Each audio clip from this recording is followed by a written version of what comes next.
Istanbul was the center of three empires: Byzantine Constantinople, Ottoman Istanbul, Republican Turkey. Culture, identity. The city is palimpsest, layers of history visible in streets and buildings. The Golden Horn reflects skylines from different eras. The neighborhoods carry names from different periods. The linguistic traces remain in street signs and shop names. History is written in the physical city. Then the government decided to erase it. The megaprojects came one after another. The massive infrastructure developments: Kanal Istanbul, the third airport, the third bridge across the Bosphorus, Istanbul Finance Center, new highways cutting through neighborhoods, subway expansions destroying historic areas, each project justified individually, infrastructure necessary for a growing city, economic development required for the nation, progress inevitable. Modern city needs modern infrastructure. But the cumulative effect was systematic erasure, the destruction of neighborhoods, the elimination of community, the transformation of Istanbul into something that bore the city's name, but not its character. Kanal Istanbul became the symbol, a channel cutting through the city, dividing it physically. The project made no economic sense. The environmental impact would be catastrophic. The displacement would affect millions. The destruction of the water table would threaten the city's survival. Scientists, engineers, environmentalists, and city planners unanimously opposed it. The project proceeded anyway because opposition was irrelevant. The decision was made by people in power. The decision would be implemented regardless of consequences.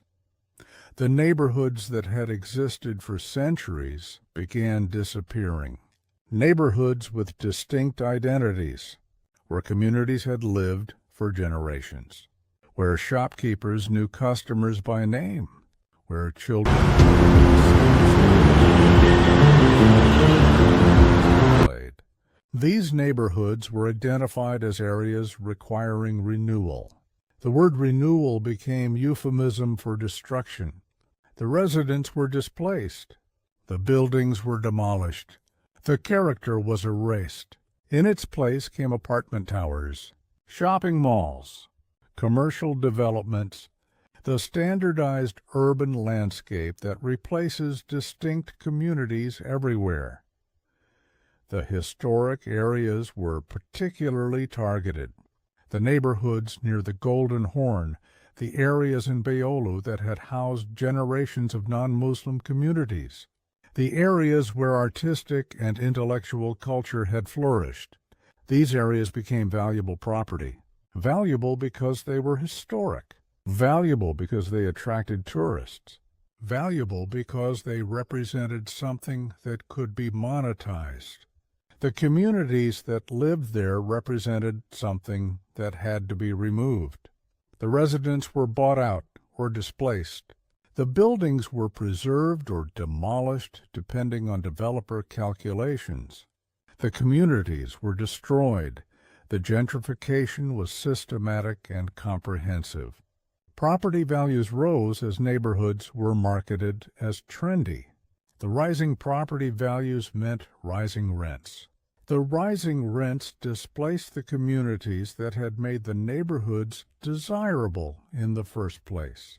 The artists and intellectuals who had created the vibrant culture moved to cheaper areas. The neighborhoods were refilled with affluent newcomers with no connection to the place. The character that had drawn investment was replaced with the characteristics of wealthy consumption. The cafes that had hosted intellectual discussions became Instagram backdrops. The bookstores became boutiques. The galleries became restaurants for the wealthy. The transportation megaprojects divided the city physically and psychologically. New highways pollution that drove out residents. The third bridge across the Bosphorus was constructed in the northern parts of the city, opening development in an area that had been relatively untouched. The development followed predictable pattern: infrastructure investment, property speculation, community displacement, development. The city expanded outward but lost coherence in the process. The airport project required displacing entire villages, thousands of families who had lived on the same land for generations, who owned property and businesses, who had community networks and family connections. These residents were offered compensation far below market value. The compensation was calculated in ways that left residents unable to buy property elsewhere in Istanbul. The displacement was inevitable. Resistance was futile. The airport was built on the erased communities. The water table was being destroyed by development. The underground aquifers that sustained Istanbul were depleted by construction. The green spaces were replaced with concrete.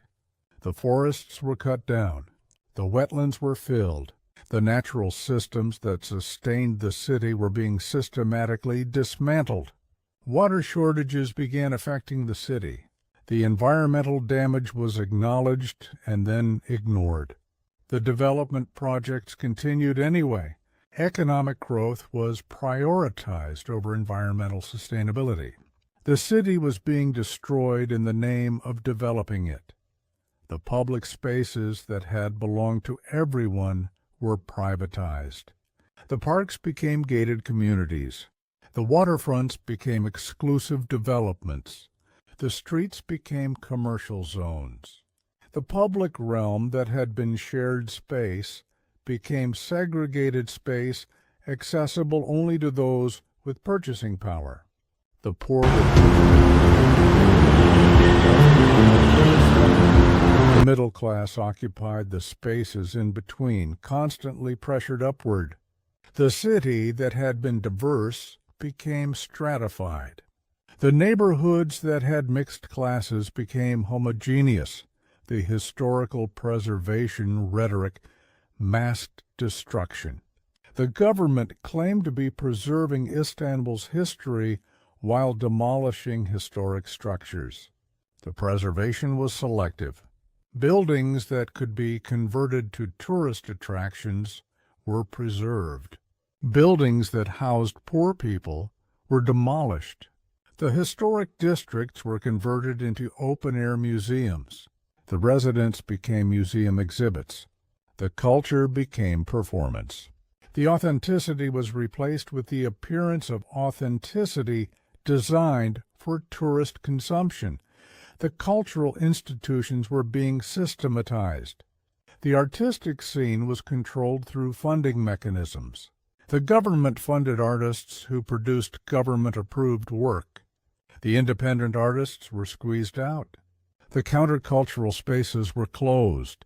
The independent galleries disappeared. The underground music venues were shut down. The intellectual spaces where ideas were debated were replaced with controlled cultural institutions. The cultural space was narrowed. The freedom that had characterized Istanbul's artistic scene was constrained. The symbolic landmarks were being repurposed. The Hagia Sophia was converted from a museum to a mosque despite international opposition. The symbolic value was clear. The religious transformation was secondary to the political statement. A symbol of the secular Turkish state was being converted to a symbol of religious nationalism. Other symbolic sites were being similarly transformed. The city's identity was being rewritten. The history was being reinterpreted. The symbols were being transformed. The universities that had been spaces of intellectual freedom and political organizing were being brought under political control. The academic freedom was being constrained. The student activism was being suppressed. The faculties who taught critical thinking were being removed. The universities became training institutions rather than intellectual spaces. The city's intellectual tradition was being dismantled. The media landscape was being controlled. The newspapers that had provided independent journalism were being shut down or bought by government allies. The media became propaganda apparatus. The independent voices were silenced. The information environment was being controlled. The citizens had less access to diverse information. The public sphere that had been based on free exchange of ideas was being replaced with controlled messaging. The neighborhoods that had housed immigrants and refugees were being cleared. The African migrants, the Syrian refugees, the undocumented populations. These populations had found homes in specific neighborhoods, had built communities, had created systems of mutual support. These neighborhoods were identified for redevelopment. The residents were evicted. The communities were destroyed. The newcomers had nowhere to go except further to the periphery. The city was becoming hostile to those who were not part of the officially desired population. The traffic chaos was being used as justification for further development. The city's transportation system was deliberately kept inadequate. The congestion increased. The pollution worsened. Then the solution was proposed: new infrastructure projects, which would require demolishing neighborhoods, which would create new development opportunities,